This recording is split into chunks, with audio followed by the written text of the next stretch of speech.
Mi hermana se rió de mi tiendita. Al día siguiente, necesitó mi firma para no perderlo todo. Yo solo sonreí. Tu tiendita patética. Mi hermana se rió durante la cena familiar. Ahora soy CEO. Pero cuando intentó cerrar el contrato más importante de su carrera al día siguiente, se bloqueó. Lo que faltaba era mi firma, la verdadera dueña de su empresa. ¿El resultado? El cristal. Las copas de vino tintinearon mientras mi hermana, Alejandra, alzaba su cuarto brindis de la noche. Por el éxito, declaró, su pulsera de marca reflejando la luz del candelabro.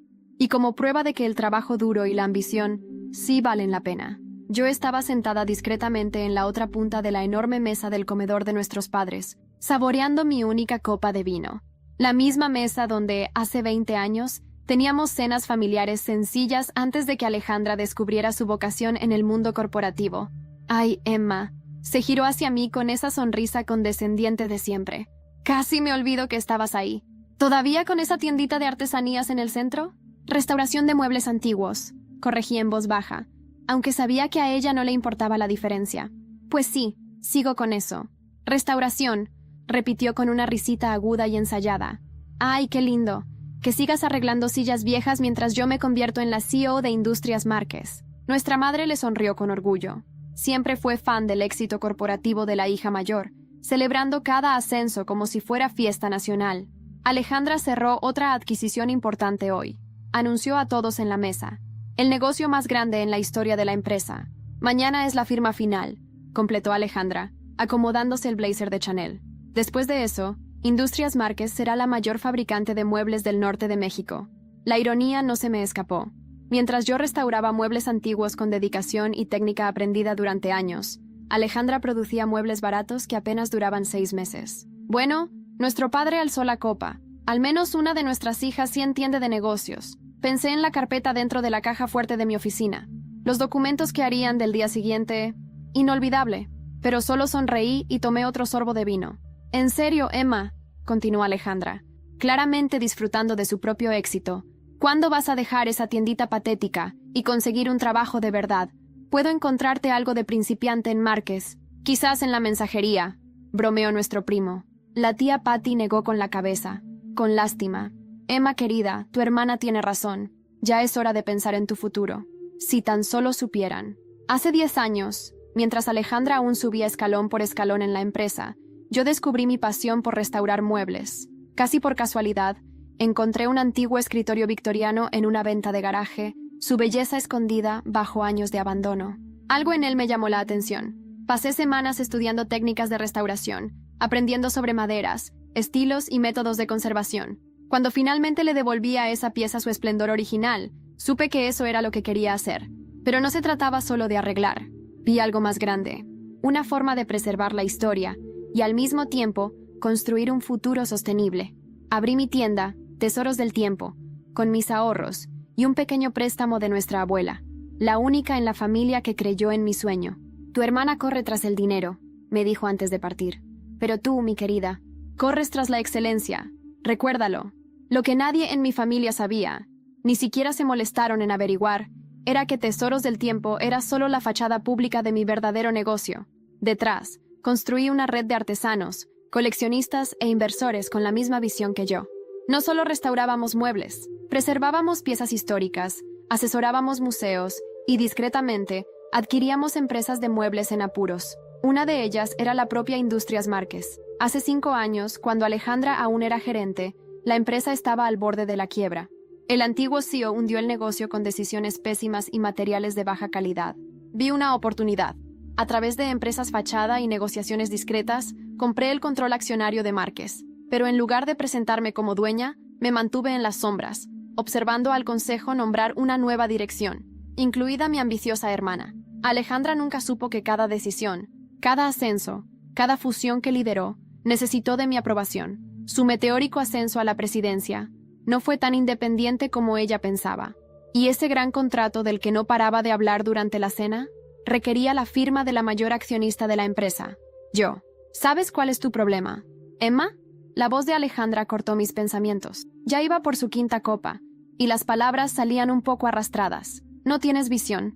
Te conformas con ser pequeña, arreglando cosas rotas mientras yo construyo un imperio. Nuestra madre asintió. La Ale siempre fue la más ambiciosa. Pensé en el viejo libro contable en mi oficina, el que prueba mi propiedad no solo de Márquez, sino de otras 6 grandes fabricantes en todo el país. Mi tiendita era solo la punta del iceberg. Tal vez tienes razón, dije, levantándome. Ya es tarde y tengo una reunión importante mañana temprano. Alejandra volvió a reír. ¿Ah? ¿Por fin vas a vender esa tiendita polvorienta? Tomé mi abrigo, conteniendo la sonrisa. En realidad, voy a una ceremonia de firma de una gran adquisición corporativa. Debería ser interesante. No me digas que vas a servir café en mi firma mañana, se burló Alejandra, derramando un poco de vino. Nuestro padre frunció el ceño. Emma, no vayas a hacer el ridículo en el gran momento de tu hermana. Jamás, murmuré, caminando hacia la puerta. Nos vemos mañana. En el camino de regreso a casa, pensé en lo que me esperaba por la mañana. Los abogados estarían allí a las 9. Los papeles estarían listos. Todo en su lugar para el mayor negocio en la historia de Márquez, con una pequeña excepción. En mi caja fuerte, junto a las fotos antiguas de la abuela y la llave original de aquel primer escritorio, estaban los documentos que probaban que la empresa era mía. Mañana, Alejandra descubriría lo que es el verdadero éxito. Aparqué frente a casa, sonriendo al imaginar su cara al darse cuenta de que la hermanita patética era dueña no solo de la empresa, sino de la mitad del sector que ella creía dominar. A veces, las tiendas más pequeñas guardan los secretos más grandes. A la mañana siguiente, la sala de reuniones de Industrias Márquez vibraba de expectativa. Llegué temprano y me acomodé discretamente en un rincón, lista para presenciar el espectáculo. Ejecutivos con trajes caros comenzaron a entrar, seguidos por abogados con portafolios de cuero. Alejandra fue la última en llegar, desfilando con un traje de diseñador que probablemente costaba más que el salario mensual de mucha gente. ¿Todos listos?, anunció tomando su lugar en la cabecera de la mesa. Hoy, Industrias Márquez hace historia. No sé si alguna vez habéis sentido esa mezcla de vértigo y satisfacción al ver cómo todo encaja, como si cada pieza del rompecabezas de tu vida finalmente encontrara su lugar. Así me sentí aquella mañana en la sala de juntas de Industrias Márquez. El sol de Madrid se filtraba por las amplias ventanas, iluminando la mesa de roble donde se decidiría el futuro de la empresa. Los ejecutivos, vestidos con trajes impecables, murmuraban entre ellos, ajenos a lo que estaba a punto de suceder. Alejandra entró con su habitual aire de superioridad, saludando con una sonrisa que no llegaba a sus ojos. Se sentó en la cabecera de la mesa, como si aún tuviera el control. Buenos días a todos. Hoy es un día histórico para Industrias Márquez. Los murmullos cesaron. Todos esperaban la firma del contrato que consolidaría la expansión de la empresa. Pero entonces me levanté. Disculpad la interrupción, dije con voz firme, pero creo que hay algo que debéis saber antes de continuar. Todos los ojos se volvieron hacia mí. Alejandra frunció el ceño. ¿Qué estás haciendo, Emma? Saqué un sobre de mi bolso y lo coloqué sobre la mesa. Aquí están los documentos que prueban que soy la accionista mayoritaria de Industrias Márquez. Un murmullo recorrió la sala. Alejandra se puso de pie. Oh, pálida. Eso es imposible. Los abogados presentes revisaron los documentos. Tras unos minutos que parecieron eternos, uno de ellos asintió. Es cierto, Emma es la propietaria mayoritaria.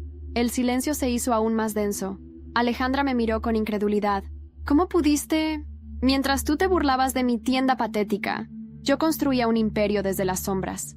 La reunión terminó abruptamente. Alejandra salió sin decir una palabra. Yo me quedé, observando cómo los ejecutivos me miraban con una mezcla de respeto y temor. Esa noche, en mi apartamento, recibí una llamada. Emma, soy mamá. Necesitamos hablar. Su voz sonaba tensa. ¿Sobre qué? Sobre lo que has hecho. Has humillado a tu hermana delante de todos. Solo he revelado la verdad. Has destruido a tu familia. Colgué sin responder. Sabía que este era solo el comienzo. Al día siguiente, recibí una carta anónima. Dentro, una foto de mi abuela con una nota. Hay secretos que aún no has descubierto. Lo primero que pensé al ver aquella foto fue, ¿quién sabía lo suficiente como para enviármela ahora, justo después de todo? La imagen de mi abuela Carmen, con esa sonrisa serena y ojos que parecían ver más allá de lo evidente, no me dejaba en paz. Tenía la misma expresión que recuerdo de mi infancia, cuando ella me decía, hay cosas que no se enseñan, se heredan. La nota manuscrita detrás de la fotografía no tenía firma, pero el papel tenía olor a polvo viejo y madera, como los muebles que yo solía restaurar. Decía simplemente, busca en el Arcón Verde, Casa de Gredos, antes de que alguien más lo haga. La Casa de Gredos era la antigua finca de mi abuela, una propiedad que había pasado desapercibida en los registros familiares después de su muerte. Alejandra nunca se interesó por ella. Estaba demasiado ocupada ascendiendo en la empresa y comprando apartamentos en Salamanca. Esa misma tarde, tomé el coche y conduje durante casi 3 horas. El camino hacia Gredos me hizo recordar veranos llenos de sol, olor a campo, y las manos de mi abuela acariciando mis mejillas después de jugar en el jardín. Cuando llegué, la casa seguía de pie, aunque cubierta de hiedra y silencio. El candado oxidado cedió tras unos minutos de insistencia. El arcón verde estaba en la buhardilla, exactamente donde lo recordaba. Era pesado y antiguo, con herrajes desgastados. Lo abrí con cierto temblor en las manos. Dentro encontré un fajo de cartas atadas con una cinta azul, un cuaderno de tapas de cuero y un sobre con el sello de Industrias Márquez. El cuaderno era un diario, el diario de mi abuela. 1974. Hoy he decidido ocultar la verdad por el bien de la familia. Pero sé que un día alguien leerá esto y entenderá. Leí durante horas. El diario revelaba que Carmen, mi abuela, había sido la verdadera fundadora de la empresa, aunque fue su marido, mi abuelo, Julián, quien puso su nombre en los papeles. Ella fue la mente detrás de las técnicas, del diseño original, de la visión ecológica que alguna vez tuvo Industrias Márquez. Pero en los años 70, una mujer no podía figurar al frente de un negocio así sin ser ridiculizada. El golpe más duro vino después. En 1982, tras una fuerte discusión, mi abuela descubrió que Julián había desviado fondos de la empresa hacia cuentas ocultas y que su suegro, el padre de mi madre, había pactado con un político corrupto para garantizar contratos ilegales. Ella se enfrentó a él, pero fue silenciada. A cambio, le ofrecieron mantener su parte en secreto si abandonaba la dirección. Ella aceptó, por miedo a lo que podría pasarle a su familia. Me arrebataron mi empresa, pero algún día, alguien con mi sangre la recuperará, y cuando lo haga, encontrará esto. Amaneció mientras cerraba el diario. Me senté en el porche, mirando los primeros rayos del sol, y preguntándome cuánto más estaba enterrado bajo años de silencio. Regresé a Madrid con todo en una caja, que escondí en una habitación secreta detrás de mi oficina en Tesoros del Tiempo. Nadie debía saber que yo ahora sabía todo. Nadie. Excepto una persona, Sara. Ella fue la mejor amiga de mi infancia, y la única que sabía cuánto adoraba a mi abuela. La había perdido por culpa de Alejandra, que en el colegio la acusó falsamente de robarle una pulsera, y logró que mis padres la vetaran de nuestra casa. Pero Sara, según había visto hace poco en redes, ahora era directora de arte de un museo en Sevilla. Le escribí. No supe qué decir más que, tengo algo que puede interesarte. Es sobre Carmen, y sobre nosotras. Me respondió en menos de 1 hora. Nos vemos el sábado, donde empezó todo. El sábado, eso quería decir la plaza de Lavapiés, donde solíamos jugar de niñas. Algo me decía que lo que encontraría ahí sería tan poderoso como lo que descubrí en Gredos. Lo que no esperaba era ver la figura que se acercaba junto a Sara, Alejandra. Y lo peor, estaba llorando. Me quedé paralizada. En parte por el frío madrileño de esa mañana de sábado, en parte porque no entendía qué hacía Alejandra allí. Sara la sujetaba del brazo con cuidado, como si supiera que cualquier paso en falso podría hacerla estallar. «Hola, Emma», dijo Sara primero, con una sonrisa cautelosa. Mi mirada se fue inmediatamente a Alejandra. Su rostro no era el mismo de la sala de juntas, ni el de las cenas de familia. Estaba más pálida, sin maquillaje, con las ojeras marcadas y el cabello recogido con prisa. Pero lo más desconcertante eran sus ojos. Había algo roto detrás de ellos, algo casi humano. «Antes de que digas algo», intervino Sara, «quiero que me escuches». «¿Escuchar qué exactamente?» Mi voz salió más seca de lo que pretendía. «¿Por qué estás aquí con ella?» Sara respiró hondo, como si llevara días ensayando aquella frase. «Porque hace 2 noches, Alejandra apareció en la puerta de mi apartamento llorando. No sé cómo consiguió mi dirección, pero me rogó que le ayudara a entender lo que está pasando. No con la empresa. Contigo».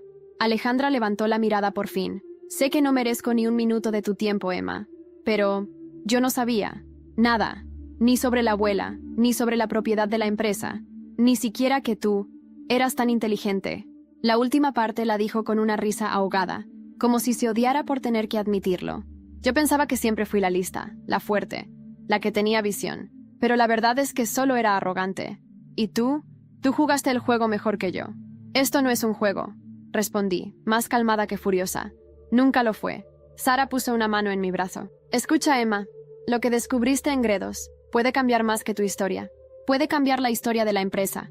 Y yo creo que eso es algo que debemos sacar a la luz». «¿Debemos?», repetí. Sara asintió. Quiero ayudarte a montar una exposición, un homenaje a Carmen, no solo como restauradora, como la verdadera fundadora de Industrias Márquez. Tengo contactos en el Museo Nacional de Artes Decorativas. Podemos hacerlo allí, con documentos, fotos, piezas restauradas. Alejandra bajó la mirada. Y si me dejas, yo también quiero estar ahí, aunque sea barriendo el suelo. Quiero limpiar algo de todo lo que destruí. Era tan extraño verla así, tan diferente. Por un momento, recordé cuando éramos niñas y ella me enseñaba a montar en bici. Esa Alejandra ya no existía. Pero quizás, en este desastre, había quedado algo de ella que merecía redención. No sé si puedo perdonarte, le dije, pero puedo dejarte intentarlo. Una vez, solo una. Ella asintió con lágrimas en los ojos. Gracias. No lo desperdiciaré. Los días siguientes fueron frenéticos. Sara y yo trabajamos codo con codo para seleccionar los objetos, escanear cartas, restaurar piezas emblemáticas de los primeros años de Industrias Márquez. Alejandra venía todos los días, ayudando en lo que podía. Sin lujos, sin títulos, nadie la reconocía, y eso parecía liberarla. Una tarde, al revisar unas carpetas que mi abuela guardaba bajo llave, encontré algo inesperado. Una foto en blanco y negro de Carmen estrechando la mano de un hombre en una fábrica, con una leyenda detrás. Contrato firmado. 1975. Empresa subsidiaria de Márquez. Lo extraño era el logotipo de la otra empresa, una antigua compañía de muebles sostenibles que había quebrado años después. Pero en los márgenes del papel aparecía el nombre del suegro de mi madre, el mismo que había traicionado a Carmen. Sara, dije, mostrándole el papel. ¿Y si la caída de esa empresa no fue un accidente? ¿Y si alguien quiso borrar todo lo que tuviera el sello de Carmen? Sara me miró con gravedad. Tenemos que investigar. Esto va mucho más allá de lo que pensábamos. Y justo en ese instante sonó mi teléfono. Era un número desconocido.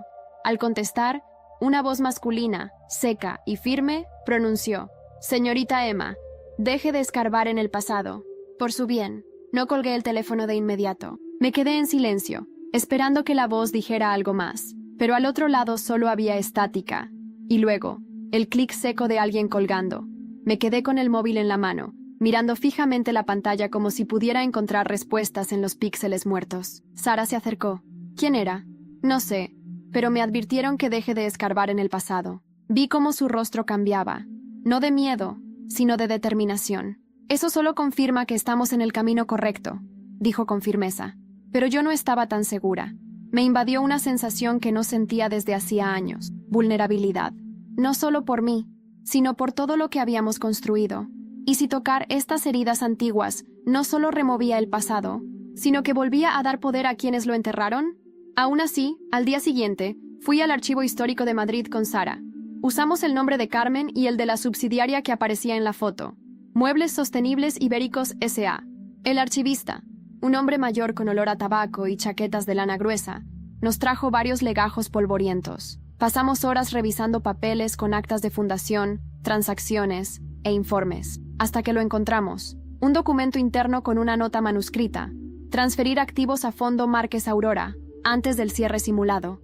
Coordinar con JPM. JPM. Mi abuelo, Julián Pérez Márquez. El cierre de la empresa no había sido una quiebra como nos contaron. Fue un desmantelamiento calculado para absorberla silenciosamente bajo la marca Márquez, eliminando los rastros de la influencia de Carmen y de sus socios visionarios. Sentí cómo mi estómago se apretaba. Mi familia no solo había silenciado a mi abuela, había robado su trabajo, su legado, su historia. Emma, dijo Sara con voz baja, esto puede cambiarlo todo, pero también puede hacerte un objetivo. Ya soy un objetivo, dije. Y si quieren guerra, la tendrán, pero con mi estilo. No iba a dejarme intimidar como lo hizo Carmen. Esta vez, la verdad iba a salir a la luz, no desde el resentimiento, sino desde la restauración, no desde el escándalo, sino desde la exposición. Alejandra nos escuchó en silencio cuando le contamos. ¿Estás segura de que quieres hacer esto público?, preguntó nerviosa. Puede destruir lo que queda de la imagen de la empresa y de nuestra familia. La miré, todavía sin decidir si verla como enemiga o aliada. Tú construiste una imagen, yo voy a construir una verdad. Ella bajó la mirada, no dijo nada. La noche siguiente, mientras trabajaba sola en mi taller, restaurando una mesa isabelina para la exposición, noté algo raro, una figura reflejada en el vidrio de la vitrina. Me giré rápido. No había nadie, pero sobre la mesa había una carpeta que yo no había dejado allí. Al abrirla, Encontré copias de correos electrónicos entre directivos actuales de Industrias Márquez. Hablaban de maniobras para deslegitimar la nueva dirección. Me llamaban la impostora de las sillas. Había un correo particularmente preocupante. Era reciente, muy reciente. Si no conseguimos eliminar legalmente a Emma Márquez, usaremos la estrategia Aurora, como con Carmen, que parezca un accidente. Sentí un escalofrío que me congeló la espalda. No solo estaban intentando desacreditarme, estaban dispuestos a hacer lo mismo que hicieron con mi abuela. O peor, tomé la carpeta y corrí a casa de Sara. No podía quedarme sola esa noche. Emma, dijo cuando le mostré todo. Esto es muy serio. Podrías estar en peligro real. Lo sé, pero si me detengo ahora, pierdo más que la empresa. Pierdo la historia de Carmen, la mía, la de todas las mujeres que fueron calladas por hombres con apellidos largos. Sara asintió. Se acercó, me abrazó con fuerza, y luego dijo algo que se quedó grabado en mi piel. Entonces haremos ruido. Del bueno. Al día siguiente, pedí una reunión extraordinaria del Consejo de Administración, y, para mi sorpresa, quien pidió estar presente fue mi madre. La última vez que mi madre pidió asistir a una reunión de empresa fue en 1999, cuando papá todavía dirigía Industrias Márquez, y Alejandra era apenas una estudiante de economía con ínfulas de grandeza. La recuerdo vestida de verde oliva, con pendientes discretos y esa manera de cruzar las piernas como si todo en su mundo estuviera perfectamente controlado. Pero ahora, al verla entrar en la sala de juntas del edificio en Gran Vía, no vi poder, vi rigidez, un rastro de inseguridad bajo su abrigo de alpaca y su moño impecable. Me saludó con un beso seco en la mejilla, como siempre. Gracias por permitirme estar aquí, dijo. No lo he permitido, solo no lo he impedido, le respondí. Todos los miembros del consejo estaban presentes. Algunos me evitaban la mirada, otros parecían ansiosos, esperando un fallo, una grieta. Alejandra, sentada al fondo, no decía una palabra. Antes de empezar, intervine. Quiero que sepan que todos los documentos que prueban el desmantelamiento fraudulento de una empresa asociada en los años 70 y la participación directa de miembros de esta familia serán entregados a los medios esta misma semana, junto con una solicitud formal de reapertura del caso. El silencio fue absoluto. Un directivo de apellido Larraín, con el ceño fruncido, tomó la palabra. ¿Es consciente de lo que está insinuando, señora Márquez? ¿Acusar a fundadores históricos de prácticas delictivas sin pruebas judiciales? Le lancé la carpeta sobre la mesa. Se abrió y dejó ver copias de contratos, cartas firmadas, incluso registros de cuentas ocultas. Estoy más que consciente. Lo que no entiendo es por qué nadie más lo estaba. La tensión era tan densa que podía cortarse con una espátula de restauración. Mi madre se levantó entonces. Se dirigió al centro de la sala y se paró junto a la ventana, mirando hacia la calle. No estoy aquí para defender a tu abuelo, ni para cuestionar lo que hayas descubierto. Estoy aquí porque tengo que confesarte algo. La sala se quedó en vilo. Yo sabía, dijo, aún de espaldas. Sabía que tu abuela había sido silenciada. Sabía que Julián la había traicionado. Y no dije nada. Mi corazón se detuvo por un segundo. ¿Cómo pudiste?, murmuré. Porque no quería perder mi lugar en esta familia. Porque estaba embarazada de ti cuando todo ocurrió. Y porque preferí proteger a tus hermanas de una guerra sucia que solo nos iba a arrastrar a todos. Así que te callaste, y la dejaste morir con esa verdad clavada en el pecho. Sí, respondió, y me lo reproché cada día desde entonces. Me senté. Sentía que el suelo bajo mis pies se deshacía como madera podrida. Alejandra se levantó lentamente. ¿También sabías que papá manipuló las acciones para que yo creyera que me las había ganado? Mi madre asintió. Todo fue un teatro, para mantenernos bajo control. Y ahora, es hora de que todo eso se acabe. La reunión terminó sin una votación. Nadie tenía el valor de oponerse en voz alta, al menos no aún. Pero los rostros lo decían todo. Habían perdido el miedo.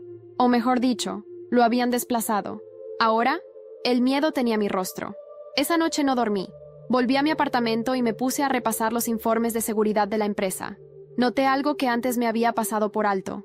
Una serie de transferencias menores, pero constantes, hacia una cuenta de una consultora en Valencia. La consultora no tenía empleados registrados, ni oficinas, solo un nombre. Aurora Gestión Estratégica. Aurora. Como en la nota del archivo. La misma estrategia que usaron contra Carmen. Decidí viajar a Valencia al día siguiente, pero cuando llegué, la fachada del supuesto despacho era una fachada literal. Detrás de la puerta, solo había una habitación vacía con una cámara de vigilancia oculta en la esquina. Y un papel en el suelo. Era una fotografía. Mi coche. aparcado frente a mi taller. Al dorso, solo una palabra. Ojo. Nunca he sido una mujer temerosa. Ni siquiera cuando abrí tesoros del tiempo con apenas 26 años y un préstamo de la abuela que escondí del resto de la familia. Ni cuando dormía en la trastienda porque no podía pagar el alquiler de mi piso y el local a la vez. Pero aquella noche, al regresar de Valencia, por primera vez en mucho tiempo, me temblaban las manos, la foto, la advertencia. Todo apuntaba a que alguien me estaba vigilando. Y esa palabra, ojo, no era una sugerencia, era una amenaza. Encendí todas las luces del apartamento. Revisé cada habitación, incluso detrás de las cortinas. Cerré las ventanas con doble seguro. El eco de mis pasos resonaba como si estuviera caminando por un museo vacío. Sara me llamó 2 veces esa noche. No contesté. Solo podía pensar en lo mismo. ¿Hasta dónde están dispuestos a llegar para proteger sus secretos? A la mañana siguiente, pedí a un antiguo cliente mío, Ramiro, restaurador de vitrales góticos, y ocasionalmente, experto en seguridad electrónica, que revisara mi taller. ¿Crees que hay cámaras aquí?, le pregunté, mientras él caminaba por la sala con un detector en la mano.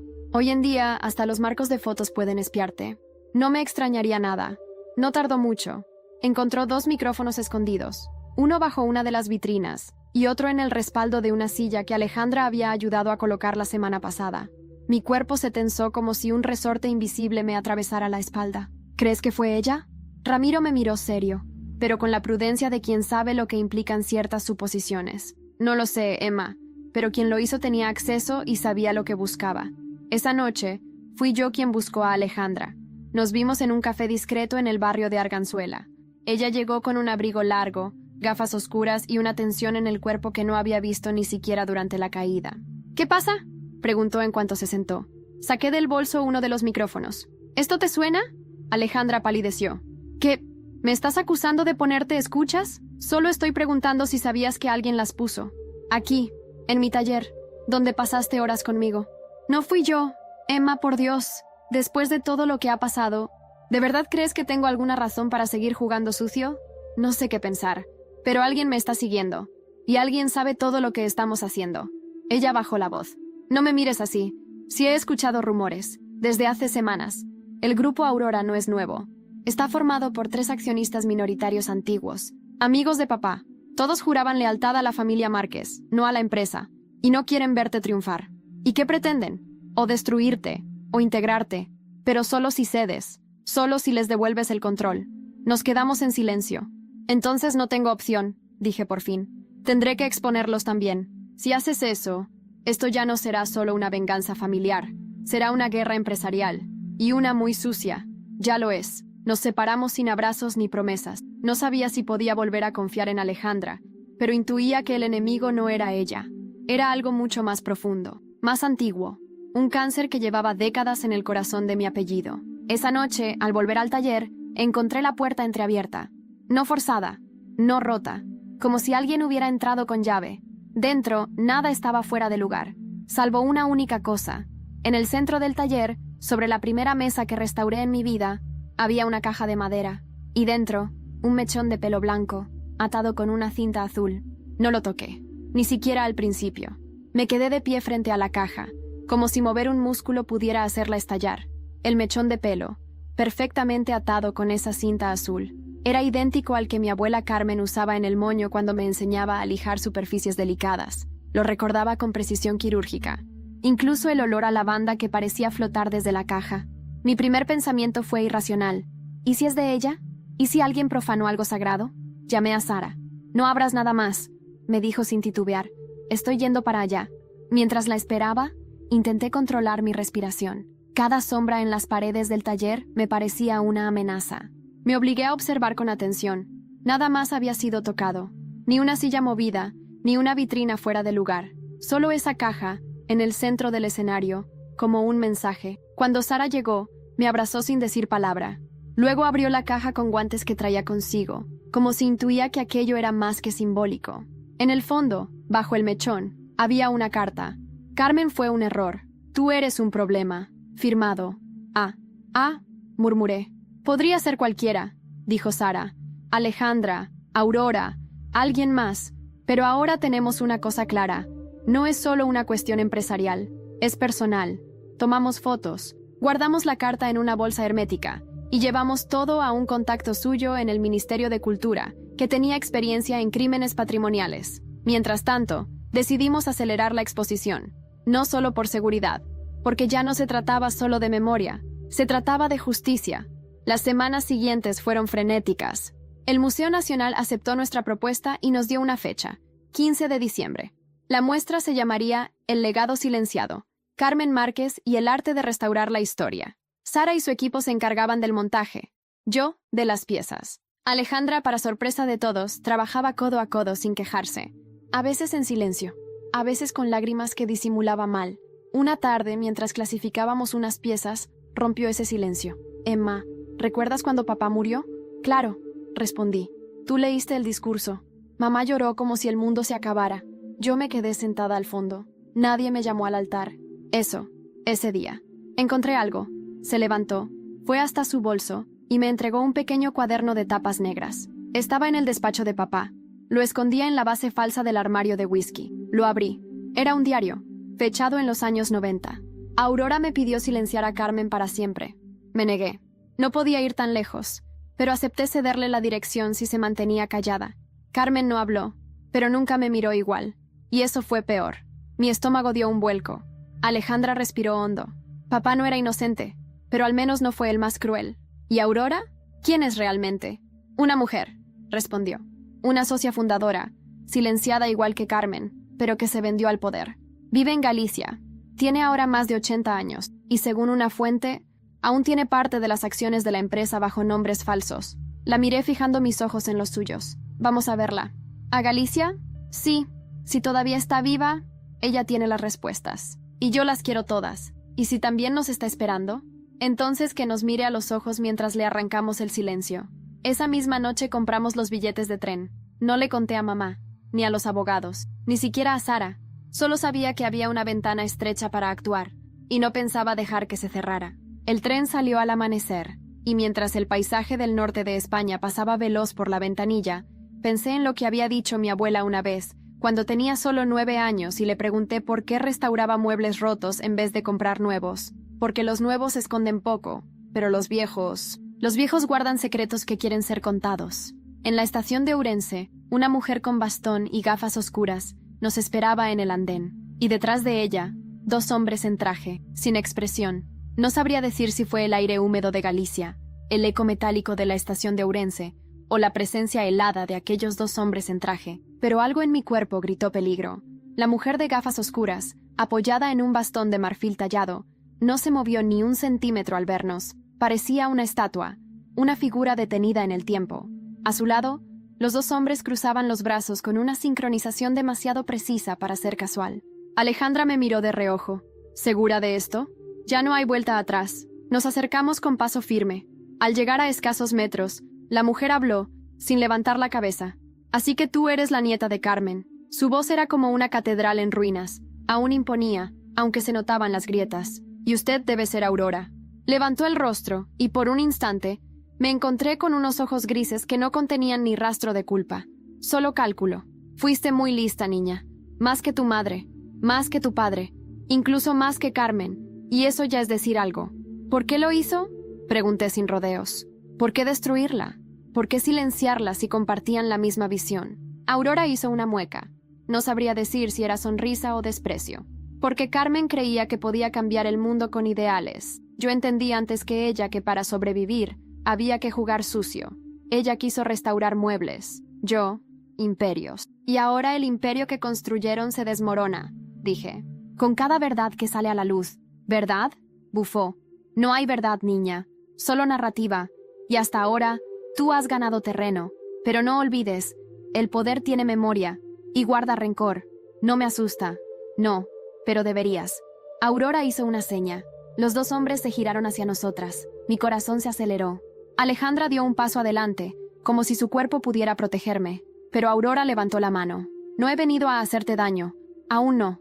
Solo quiero entregarte algo. Sacó de su bolso una pequeña caja metálica. Me la tendió.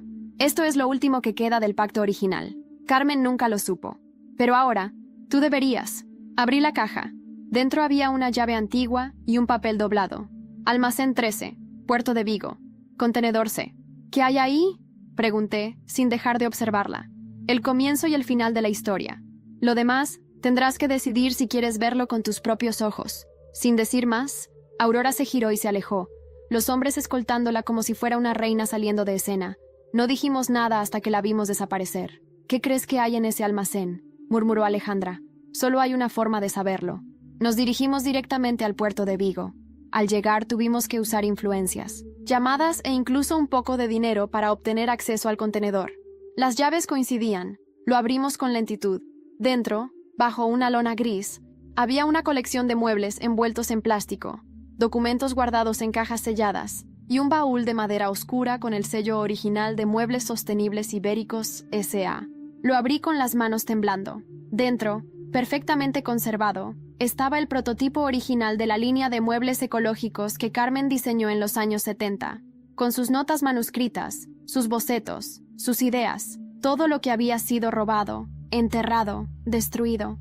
Y en el fondo del baúl, una carta dirigida a mí. Emma, si estás leyendo esto, es porque lograste lo que yo no pude. Restaurar no es solo reparar, es rescatar la verdad. Te dejo mi historia. Haz con ella lo que nunca me permitieron hacer, contarla al mundo. Caí de rodillas. Alejandra me sostuvo mientras las lágrimas caían sin freno. Lo sabía, susurré. Siempre lo supe. Ella nunca fue solo una abuela. Fue una pionera, una mártir. Alejandra, por primera vez, lloró conmigo. Y ahora tú eres la que lleva el martillo. Pasamos la noche en un pequeño hostal cerca del puerto. No dormí. Repasé cada página, cada dibujo, cada anotación. Me di cuenta de que tenía en mis manos no solo una historia familiar. Era un manifiesto, un testimonio.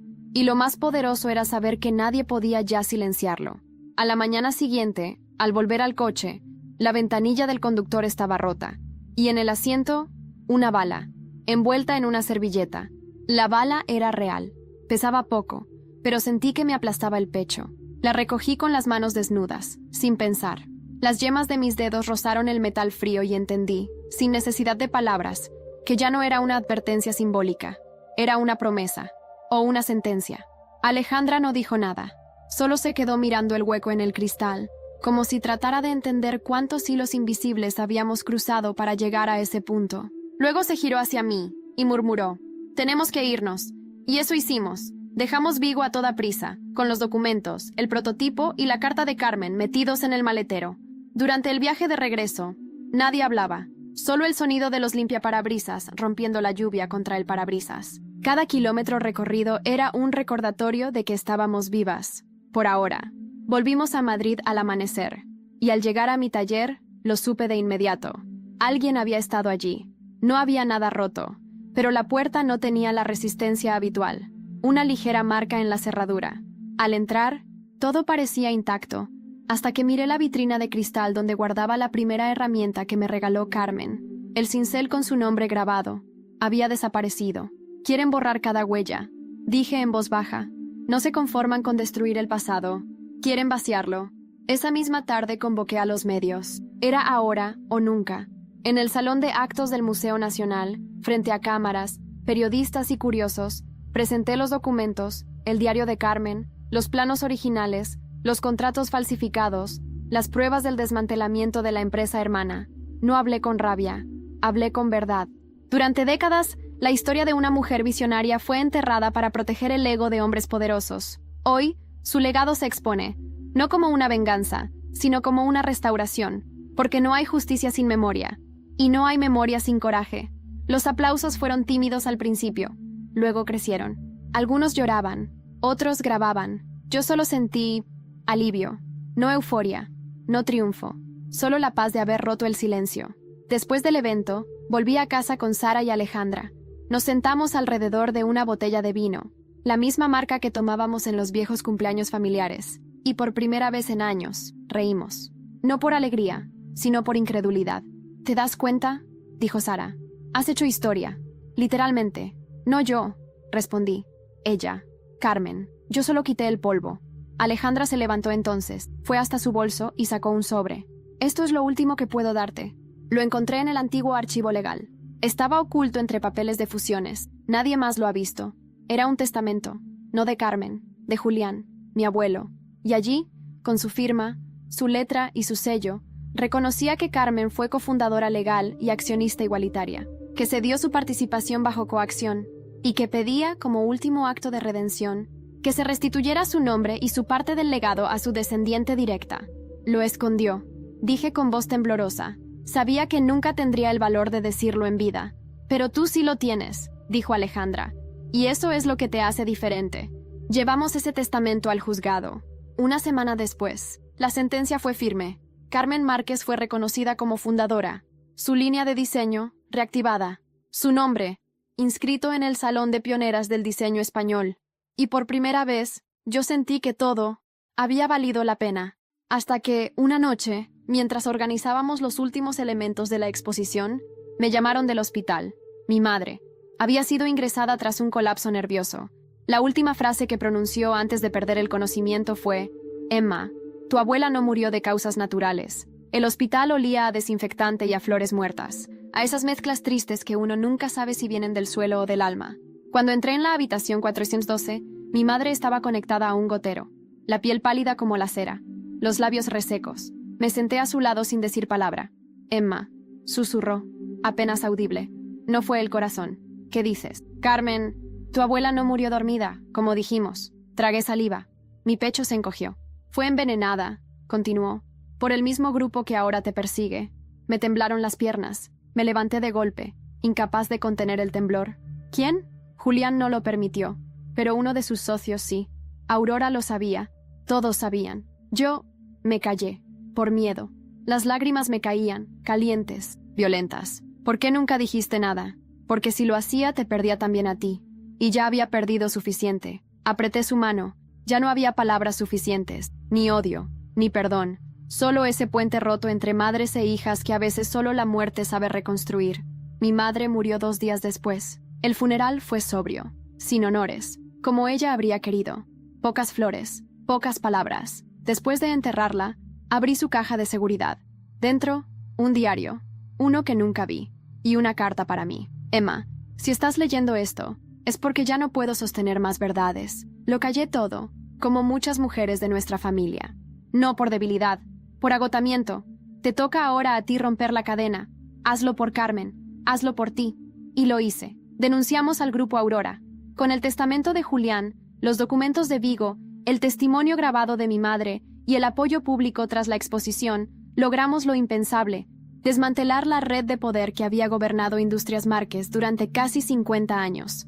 Aurora fue citada a declarar, pero nunca se presentó. Días después apareció muerta en su finca de Galicia. «Muerte natural», dijeron, pero nadie lo creyó. Los socios restantes huyeron del país. Las cuentas se congelaron. Y por primera vez en medio siglo, la empresa volvió a estar en manos de mujeres con principios. Y ahora, años después, puedo contaros qué pasó con cada uno de nosotros. Alejandra se convirtió en cofundadora de una línea ecológica dentro de Industrias Márquez, llamada Carmen. Dejó atrás el ego. Aprendió el valor del silencio, del trabajo manual. No somos mejores amigas, pero somos aliadas, y eso vale más. Sara fue nombrada directora del Museo Nacional de Artes Decorativas. Nuestra exposición se convirtió en permanente. Publicó un libro sobre Carmen que se convirtió en bestseller. Aún cenamos juntas cada viernes. Mi madre, la recuerdo en sus últimos días, por fin liviana. Me enseñó que el silencio también es una forma de lucha, pero que la palabra, cuando se atreve, puede cambiar el mundo. Yo sigo al frente de Tesoros del Tiempo. Abrimos talleres en Valencia, Bilbao y Sevilla. Enseño restauración a mujeres jóvenes que buscan algo más que sobrevivir. Quieren construir, preservar, resistir. Mi taller ya no es pequeño, pero conservo la mesa original, la misma donde apareció aquel mechón. A veces me siento frente a ella, pongo una copa de vino, el cincel con el nombre de Carmen grabado, y le hablo en voz baja. Lo logramos, abuela. Lo restauramos todo, incluso a nosotras mismas. Y lo que me devuelve el eco no son palabras, es la certeza de que las historias silenciadas siempre encuentran una voz.